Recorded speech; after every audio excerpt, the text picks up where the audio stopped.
A long time ago, in the land of Sparta, the elders inspected the babies to make sure they would agree to keep them. Just then, the old man receives yet another newborn baby, but it is identical to Shrek and Fiona's children and even releases green goo in the man's face. As expected, the creature is kicked out of Sparta and the next baby inspected is of Vietnamese origin. In these cases, they were adopted by actors Brad Pitt and Angelina Jolie when they were still married. Finally, it's the turn of a baby descended from kings who was born with a beard and an athletic body. His name is Leonidas. In childhood, he learned to fight with his grandmother and even managed to punch the old woman, causing her teeth to pop out of her mouth. In his youth, Leonidas had to endure many terrible things, such as wearing braces and being attacked in the same way as James Bond in Casino Royale. After that, he was sent to the mountains to survive the cold, and there, he met the wild live-action version of Happy Feet. After an arduous fight against the penguin, Leonidas lured it into a crevice of rocks and left it with its neck trapped. Using a harpoon that was inside an emergency glass, the Spartan hit the penguin's beak and took its skin, thus earning the right to become king. On his return to Sparta, the new king met the beautiful young Margot and fell in love with her at first sight. The two married and had a son, who was also destined to become a great warrior and the future king. To this end, Leonidas trains him rigorously, teaching him to withstand headbutts, dodge chainsaws and resist shots from paintball guns. The training continues until an army captain called Artemis tells him that the messenger from the Persian emperor, Xerxes, has just arrived. The messenger says that Sparta will be the next kingdom to be dominated by Persia and that the Spartans have no choice but to surrender. Although the idea is supported by Sparta's advisor, Tredor, Leonidas does not accept this and draws his sword against the messenger. The guy is so scared that he promises to ask his master not to attack Sparta anymore. Even so, the king kicks him and pushes him down the well to be eliminated, along with his servants, Britney Spears, and even the host and judges of the American Idol program. After this, Leonidas goes to the prophets to find out what to do in the face of a possible Persian invasion. In exchange for their services, he gives the prophets beauty products to treat his skin problems. The king then tells of his plan to gather the 300 best soldiers of Sparta and stop the Persian army at the narrow pass of Thermopylae. However, the prophets don't take this plan seriously and say that a war can only be fought with the permission of the oracle. According to tradition, the most beautiful woman in Sparta is chosen by the prophets, but this time they've decided to change the rules and named her Ugly Betty. After following the ritual, the oracle replies that Leonidas must not go to war, otherwise Sparta will fall and its people will be destroyed. Despite this warning, Leonidas doesn't believe it and fears that his city will be destroyed if he doesn't take action. Seeing the king worried, Margot calls him in for a chat and tells him that he shouldn't care what the oracle has said, because only the words of a woman can command him. Leonidas thinks his wife was talking about Oprah, but in fact she was talking about herself. The king thanks his wife for her support, but reveals that he would also like to know what the people think about everything that is happening. Margot then grabs her laptop and, looking up public opinion, finds a review of this movie, accusing it of being a bad parody of 300. Despite this, Margot says that she will support her husband in whatever decision he makes and, this being their last night together, they decide to enjoy it. The couple then spend the evening in a romantic moment, but Leonidas also takes the opportunity to work out, using his wife as an improvised bench press. The next morning, the king asks the captain if he has summoned the 300 Spartan soldiers for the battle against the Persians. However, he reveals that he only managed to gather 13, as the rest either didn't meet Leonidas' requirements or simply ran away in fear. Due to a lack of volunteers, he has even summoned Dilio, an overweight soldier who is willing to lose his life for his country. Finally, one more soldier appears, the captain's son, called Sonio, but his father has refused to draft him, fearing that he will be eliminated in battle. Leonidas disagrees and asks his fashion council for their opinion on whether the young man is fit to fight. By unanimous vote, the judges believe that he is in perfect physical condition for combat, and so the king summons him to his army. Before going off to war, Leonidas goes to say goodbye to his wife and son, but ends up mistaking the boy for a short man passing by. As soon as he finds his real son, he asks the boy to take care of his mother and punches him in the face so that he will always learn to deal with pain. He then receives his wife's helmet and shield, as well as a necklace with the beak of the penguin he faced in the past. Finally, the king and queen say goodbye according to Spartan tradition, with a double clap of hands, and the 13 of Sparta head off to their destination. However, they are interrupted by Tredor and the members of the council, who warn them about the oracle's message not to go to war. Still, the king is determined and, with all the soldiers joining hands, they set off down the road, singing and dancing to the tune of I Will Survive. Without any of them suspecting it, Tredore betrays them all by sending an SMS to King Xerxes, informing him of the army's departure from Sparta. After days of travel, the Spartans rest in front of Thermopylae, drinking energy drinks and eating donuts to recover their energy. Suddenly, a strange warrior warns them that there is a secret passage between the mountains through which the Persians could besiege them. This warrior turns out to be the actress Paris Hilton, who has become crooked after several stints in prison. She also says that she has come to Sparta because she wants to fight alongside the army and become a real warrior. However, when he sees how she holds a spear, Leonidas says that she is not ready to fight in a war and tells her to leave. Disgusted by the Spartan king's response, Paris Hilton vows to take revenge on him and his soldiers in the near future.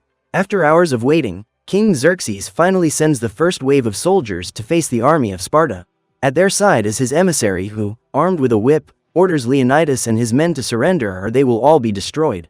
The Spartan king refuses, so Dilio jumps off a rock with his sword in hand, ready to attack the emissary. However, the man jumped too high and instead of attacking the Persians, he crashed into a nearby mountain.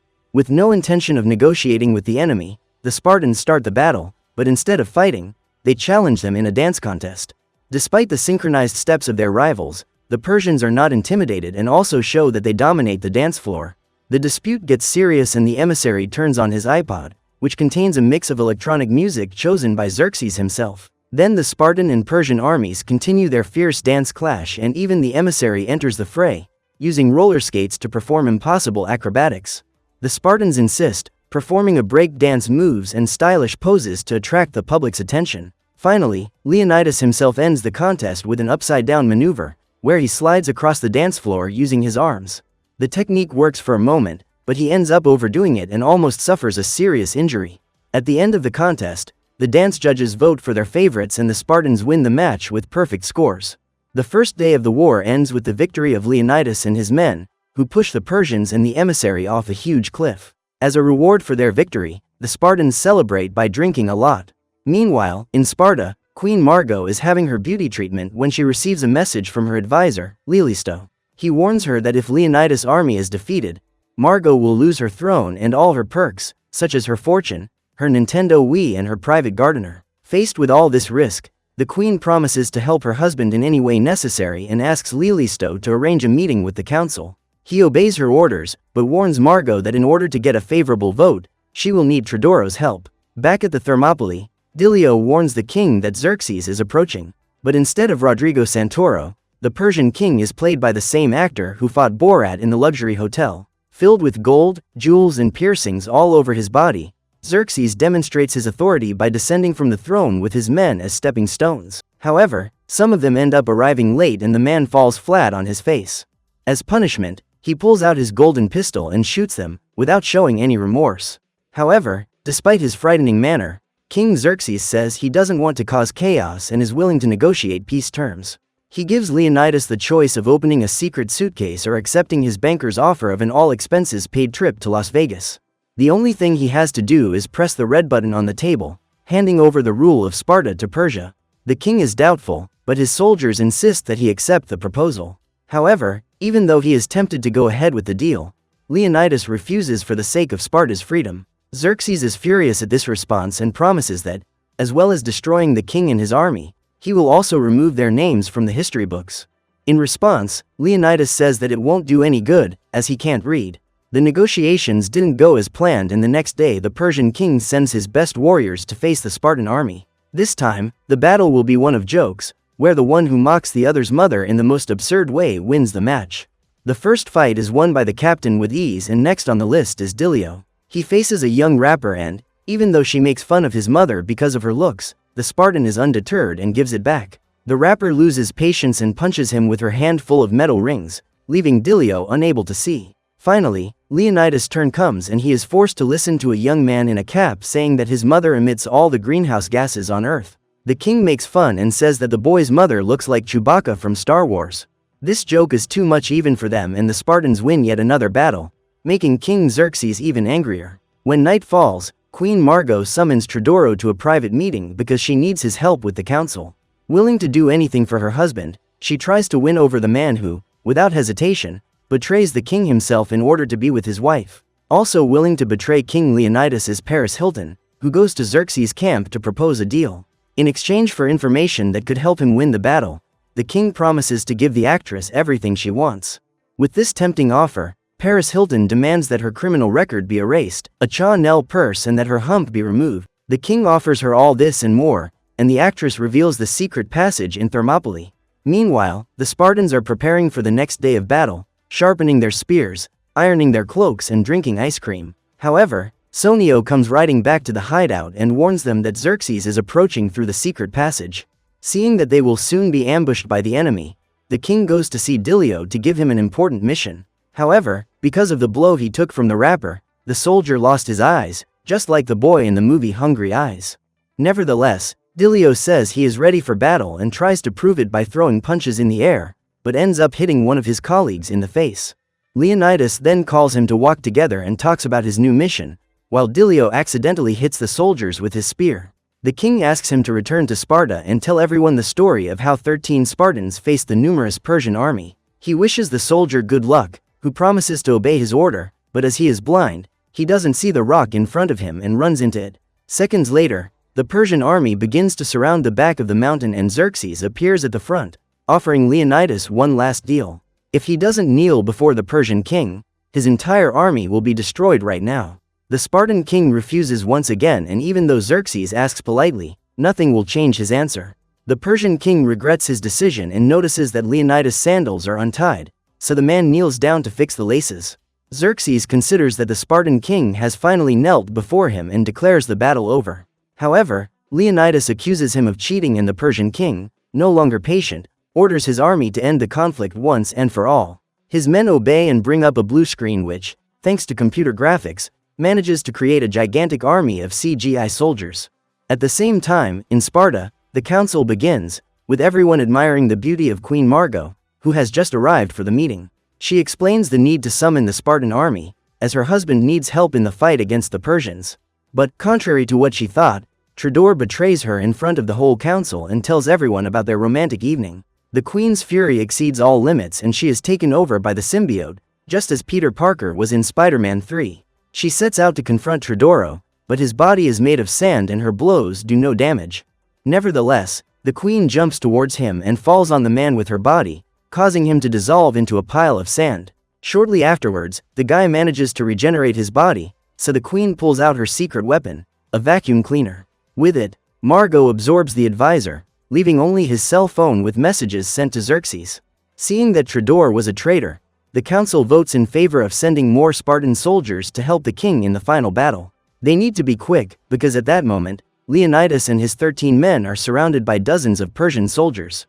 Despite the disadvantage, they all gather in battle formation, with the soldiers in front positioning their shields, and those behind protecting the rear. Finally, the Persian army advances towards the Spartans, but they are blocked by their barrier of shields. Leonidas then advances alone and fights against the rest of the army, blocking their attacks and counter-attacking with his spear. In addition, the king demonstrates his skill in combat, attacking his enemies with wet cloths and tugging at their underwear. The battle seems to be going in the Spartans' favor, but Xerxes still has another card up his sleeve, Marvel's Ghost Rider. However, Sonio grabs a fire extinguisher and shoots the superhero, who falls to the ground with the flames extinguished. Then Xerxes' second secret weapon appears, the boxer Rocky Balboa, who advances towards Sonio and removes the young Spartan's head with one punch. Captain Artemis screams with fury when he sees his son lying lifeless on the ground and sets out to face Rocky Balboa in a one-on-one fight. Even though Artemis is a skilled warrior, the boxer gets the better of him and knocks the Spartan down with a hook right on his chin. Falling to the ground, the captain finds a knife and a pistol in the sand, but instead of using them, he chooses a syringe. He then shoots the substance straight into the boxer's brain and the captain wins the fight, taking Rocky's belt as a symbol of victory. Artemis is so distracted celebrating his prize that he doesn't see when Xerxes pulls out a spear and throws it at him. Unfortunately, Leonidas tries to warn his friend, but he is pierced by the spear and falls to the ground lifeless. Enraged, the Spartan king sets out to confront Xerxes and, in true GTA San Andreas style, he steals a driver's car, but soon gives up and continues on foot. Soon after, he grabs a crowbar and eliminates a Persian soldier, who drops 2 weapons on the ground. With them, Leonidas eliminates the rest of the soldiers, earning more money and increasing his wanted status in the game. Even Xerxes can't stand all this chaos and tries to flee the battle, but ends up stumbling upon the Cybertron cube from the Transformers franchise. He puts it in his car and the two are united to form SHREK, a robot-human hybrid transformer. With this new ability, the king sets out to attack the Spartans, but he ends up pulling the plug out of the robot, which deactivates and falls on all the soldiers. Later, Dilio returns to Sparta and, on meeting Queen Margot, he gives her back the penguin beak necklace. Unfortunately, King Leonidas and his soldiers lost their lives in the battle, but his gesture of courage inspired the Spartans who, a year later, gathered to face the Persian army once again. Now with his own blue screen, Dilio leads 100,000 warriors to war, but because he can't see, he leads them in the wrong direction. After days of walking, the Spartan army ends up in Malibu, where they meet actress Lindsay Lohan. Without realizing it, they end up attacking the woman, who is thrown away, just after she has recovered from her treatment. Whether Sparta freed itself from Persian rule or Xerxes was defeated is a part of the story that remains secret. As for the cast of the movie, they take the opportunity to dance on the American Idol stage, dressed as their characters and singing "I Will Survive Together" one last time. Shortly afterwards, it is revealed that Leonidas has dropped more celebrities into the deep pit, such as Tom Cruise and former President George W. Bush. In addition, Queen Margot was once again taken over by the symbiote and ended up in front of a building, hanging from a spider's web. Donald Trump emerges from the window and knocks her down, cutting her web with a pair of garden shears. She then fires another web to catch herself and hits Trump in the head, ripping off his wig and revealing that he has actually always been bald. So what did you think of this movie? Leave it in the comments below. And if you liked the video, like and subscribe for more movie recaps. See you next time.